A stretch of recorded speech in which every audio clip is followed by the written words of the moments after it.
Hey guys, welcome to Behind the Song. This episode is covering the song Where Does All the Love Go from my recent record Tidal. And I wrote it with this beautiful lady, Kate Tucker. It was our first write, and we've only written like a time or two since then. Yeah. But she's very busy, hard to keep up with. She's doing like a million cool things all the time. And so, yeah, tell us, like, you're involved in so many things. Tell us what your current involvements are. I am right now making a documentary film about the life and work of Walter K. Delbridge. Okay, so why did you pick him? Like, what's the... Well, he's an incredible artist who I met through my dad, who's a truck driver. He met him on the back of a truck dock. Walter has been writing his whole life, been living in isolation, mostly because of a diagnosis he received when he was 23 of schizophrenia and bipolar disorder. So, but it turns out he's a really legendary writer and poet, and had just been kind of hiding out because he was marginalized in so many different ways, and so is now kind of having this creative renaissance, and we're all discovering that he's been published, you know, when he was institutionalized, and he's got a lot of beautiful poetry that he hadn't even seen in publication, and so it's been a journey. But yeah, it's my first film that I'm directing, and it's really been a cool collaboration. Of my songwriting has been influenced by his work for sure. I can imagine. So, like, maybe this has a longer answer, but how does someone like that, who is not actively pursuing getting published, how did people even find his work if he was kind of in isolation and not chasing that? Because that's all I know, right? Is like, we gotta like promote these songs and like push, so I can't even imagine. Well, my dad invited him over for dinner, and because they became friends by, he was on the back of a truck dock, and my dad would deliver there regularly, and he was working at this bookstore, and they started talking about books, and my dad invited him over, and I was in town from Seattle, where I was living at the time, and he's like, I heard you're a songwriter.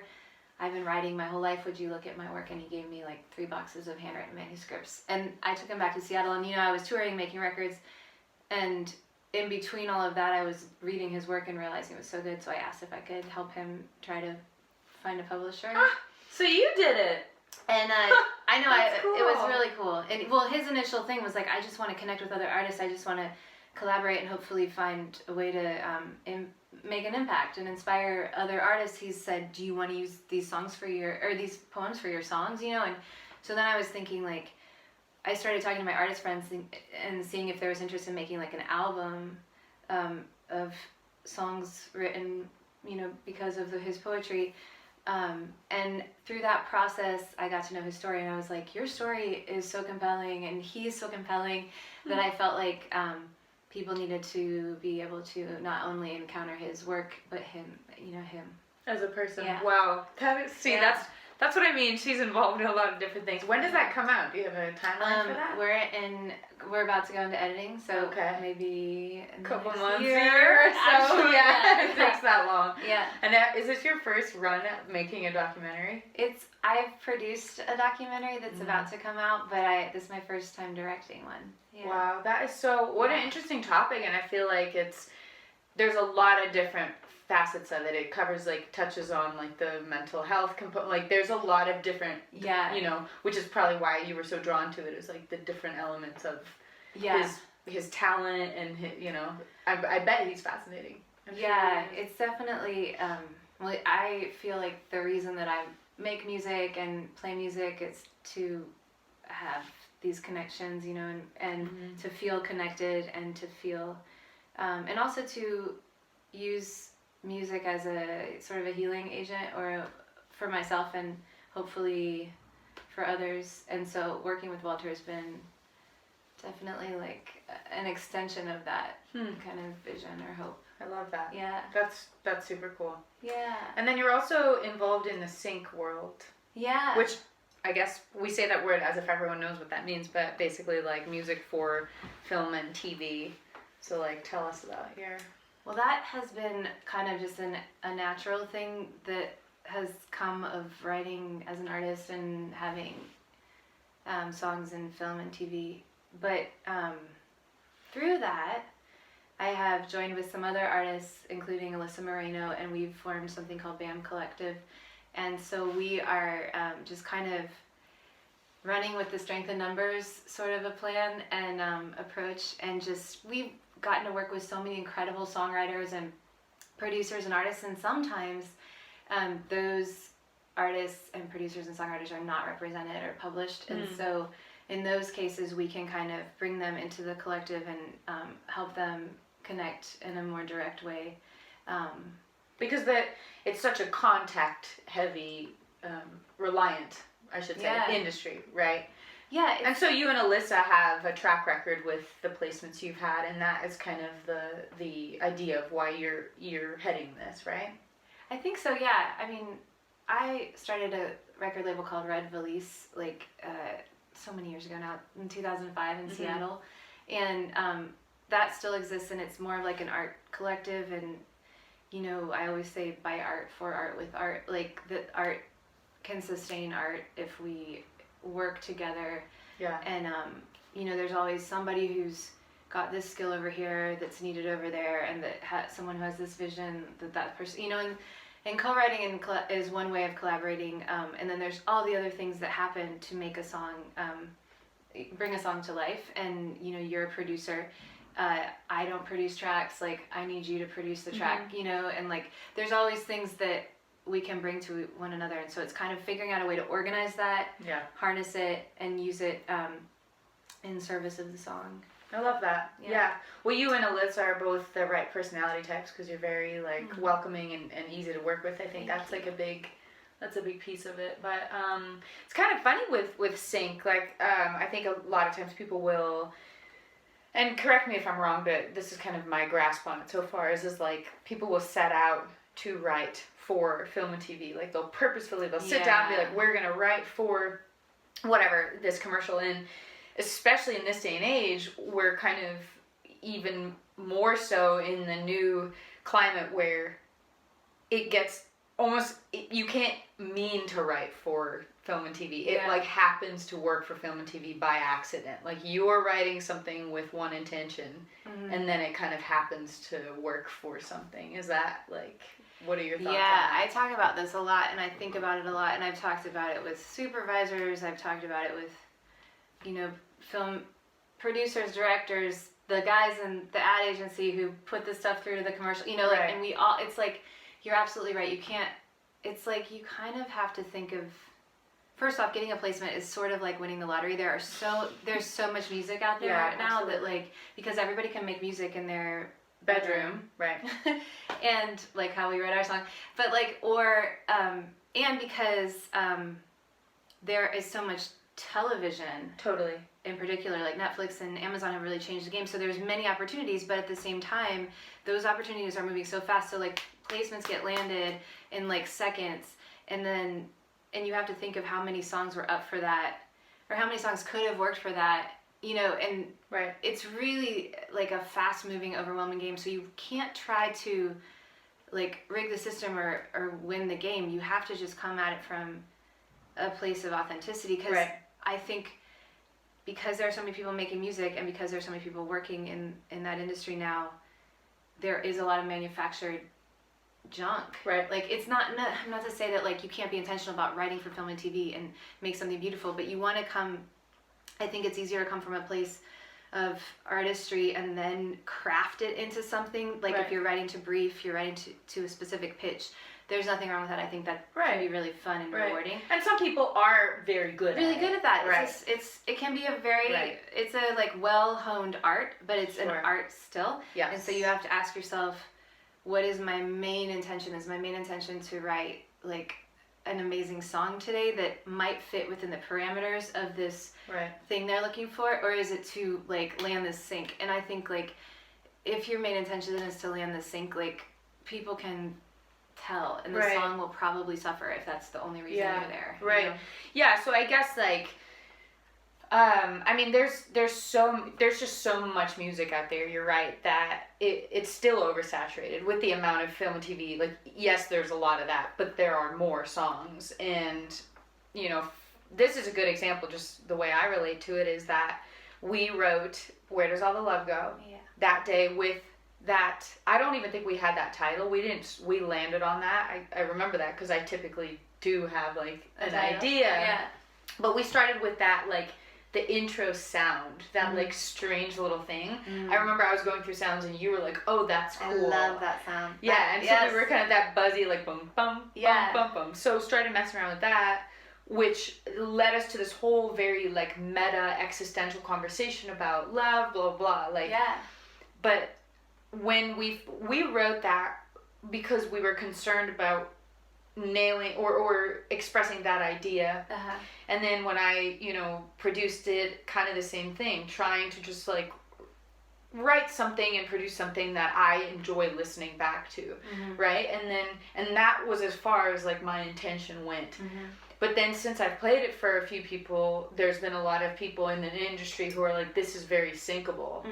And it didn't ever cross probably either of our minds at that time to be like, how could we write this or these lyrics to put it into a, commercial, or like to sell something, or like to be in a movie. And I just heard more and more cases of that being how it happens. They write a song that's just like their artistic expression, and then it happens so to like work well in a slot. Yeah.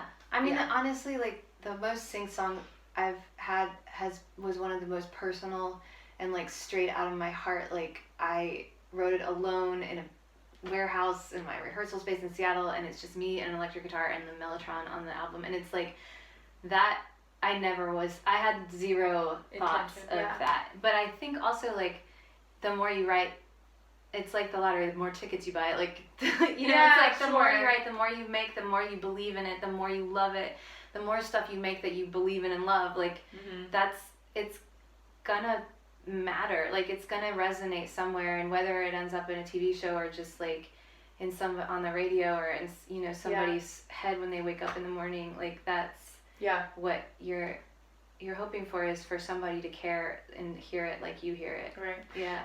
You're good though at not just like the creative process, but the setting up the business end of it too, because you are involved in a lot of things. You know a lot of people, and I think you are good about setting up those connections, because like songs don't just get magically picked up or placed. There has to be a contact there or some line of something, and I think you're good at doing that. But thank you. But yeah, that I, to be honest, like I don't even, that was such a strange session for me, in the sense that like we didn't have an idea in mind that we got to. And I think all of the other songs on the record, I can safely say I had a title first and an idea first, like knowing where it was going to start and like where it was going to finish, and linear, This one was not like that. And what is your memory of it? Because that's my memory of it. It was that we started with this sound, we kind of then talked about this idea and got really excited, and the more we dug, we're like, this is actually a really cool concept. But like, what's your memory of how we got there? Well, it was a gray day, and I was gray. Yeah. Gray and misty. Okay. Yeah. So it's funny that you say the thing about the title and the linear plan, because I think that the more I co-write in Nashville, the more I realize that's how a lot of people here do, right? And they have like lists of titles and things, and I've started to do that, but it's not where I came from. Yeah. Like in Seattle, I was in a band, and I was the only one really writing. Sometimes I would bring things to the band, and it was very much how it happened with you and I. Like we would, we were influenced by the weather, we were influenced by whatever like we'd been listening to, or whatever we always wanted to make. Like we were talking about Coldplay and like that, those sounds, and like, and you just let the mood kind of just determine where you're heading. And I think with that, that's what happened. I remember we talked a lot about just what was going on in our lives. I was feeling pretty scattered. Then you came up with this thought, like, where does all the love go? After we had landed on that riff. And that's totally how I write. I usually just find something I like to hear, and then I try to just like let the mood kind of inform the lyric. And then once there's something to grab onto, like, where does all the love go? We were just like, oh, that feeling of like, you put so much time and love and energy into a relationship, and then it just like that, like, so where does that go? Like, it doesn't. And I think like it doesn't go away. So then we were like, okay, so this verse, like waking up and feeling that for the first time, and like, and every time, like after a breakup or a loss, it's like every morning when you wake up, it all comes rushing back to you, and it's like you have to like you check your denial. reality. Yeah, and you have to like remember it again because in sleep you forgot it, and just that feeling. And then I think like it's interesting because when you hit the chorus, like lyrically, I think you took a leap I probably wouldn't have necessarily, but I love that you did, in the whimsicality of like it just floats up. Because I was like, where is it? Like it's in this big atmosphere, and I remember you saying it just floats up, and I love the way like the melody ended up like supporting that idea. I don't remember that, but that's interesting.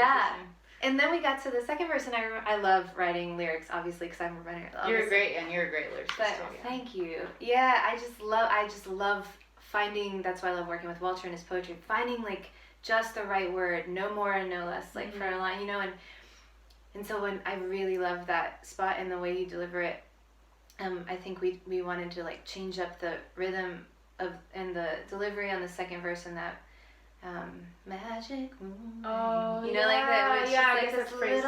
Because the other thing about love and where it goes is that like it doesn't go anywhere. It stays with you, and there's nostalgia, and there's like those moments where you are like right back in the magic, and it's like that's okay. That's part of it, and then that bridge. Oh my God, the bridge is so beautiful. I love writing bridges, and there are like no more bridges on the radio, right. And I'm like, anytime I can write a bridge that like that has a point, off, right.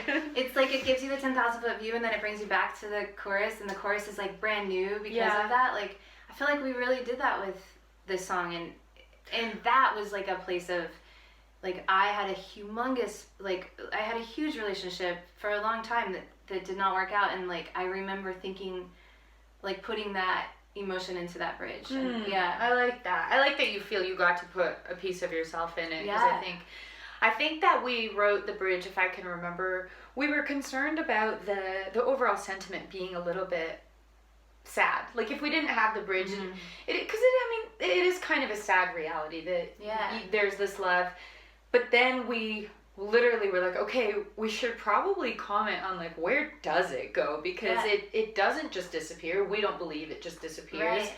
And so like the thought of it kind of just being out there and like the good that it could create, like it's a little woo-woo and whimsical, but I like that thought, you know. And I think that's kind of what helped us write that bridge to do it, you know. Totally. I mean, it's a very like no regrets kind of a statement, which I firmly believe in. Like I feel like the love doesn't go anywhere. It stays with you. You learn from it, and there's no part waste. Of experience. Right. It's part of, you know, it's like I don't think we wasted it. It's still somewhere out there. Like you are learning and growing every relationship, through every relationship, every loss. Totally. Yeah. Yeah, it's an emotion that I have felt a lot and still feel, you know, with friendships and even like work losses or things that just kind of like don't work out, you know. And I had never found the way to like nail that emotion, but I always felt like, even since I was a little kid, like I was really bothered by having lots of feelings still, and kind of like the feeling of with nowhere to go, kind of like all dressed up and nowhere to go, like this love, like what am I supposed to do with it, like where does it go, like it's powerless in almost like a beautiful way, like it's really just a crazy concept. So it's cool that I finally feel like I got to say that, and it's cool that you also have like a feeling about that like, you know, bothers you enough to like want to say something about it, you know, because I think had that idea could have been lost on some people, and probably there will be people that hear it and kind of like, I don't really get it, but you know, for us, that we do want to ask that, like, where does it go? Like, it kind of drives us crazy a little bit, wondering that. And I just think it's really cool that we, on our first write, were able to see eye to eye on kind of a strange existential topic. Yeah, that, girl. You know? And you totally nailed it. Oh my God, Zarni nailed it on the vocal. Like, the first time I heard it, I was going through the car wash. Which I, like, really choose the music I play in the car wash because it's, like, this really cool experience. I read him in this weird, like, internal music video. But I put it in and I was like, Oh my God, like I got through the car wash and I was like crying. Oh, it's like man. that, you know, that you believe a song that like, whether it's yours or someone else's, if it moves you a little bit to like have that like emotional reaction or to like laugh out loud or something, that means it's good. And like I was so excited to hear, but it was a lot of the way you sang it and delivered the vocal and the production and everything. I'm so glad thank you. Part of it. That's really kind of you. No, I hear, you know, I still hear a Katy Perry voice on it, you know, like that's what I wanted when we wrote it, but you know, I'm no Katy Perry voice, so it's like I kind of like did what's within my abilities, and I do still wish for a better singer. Oh my for that God! song, Don't say but that. no, I do. Edit. Delete, no, delete. that's really kind of you. I do appreciate that, and I had to sing that last chorus more times than I cared. There's one phrase that I couldn't edit in a way where I could get multiple takes, you know, because that's. I love that. Spoiler alert! You know, love that. every. I love the little bit of like vulnerability in your voice at the end of the song. I don't think you should have edited it. I mean, I couldn't. That was the best take I could get. You know, good. that's what it was. Like I had to get it all in that one take because I couldn't edit because it was just so it's so bare. There's not a lot going on there, and I sang it almost to the point of frustration, but I knew I had to get it like, you know, it's funny when you're your own vocal producer. It's kind of like.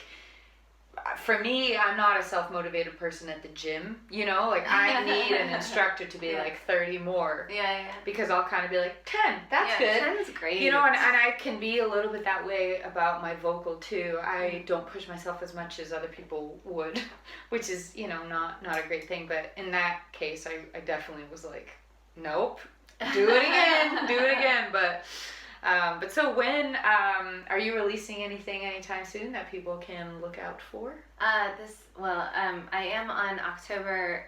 It's soon. This coming week, I'm releasing a new single, the first single by Cheetah Pants. Oh, cool! Which is my new project. I It's very love like that. world. Cheetah Pants. Yeah, I love that. I love it too. Yay! It's Sinclair. Do you know Sinclair? Yeah. Sinclair and I have this project. Such a fan of her. Sinclair is amazing. I went to her show, and let me tell you, it was Beatlemania over here. Yeah, she's an incredible producer, too. I believe it. Not only you is can she tell. Like slaying on stage and she's has like the remarkable. best presence and just totally charismatic and like full of love. She's got like an incredible like production ear. She can totally bring it. So we have this new project called Cheetah Pants.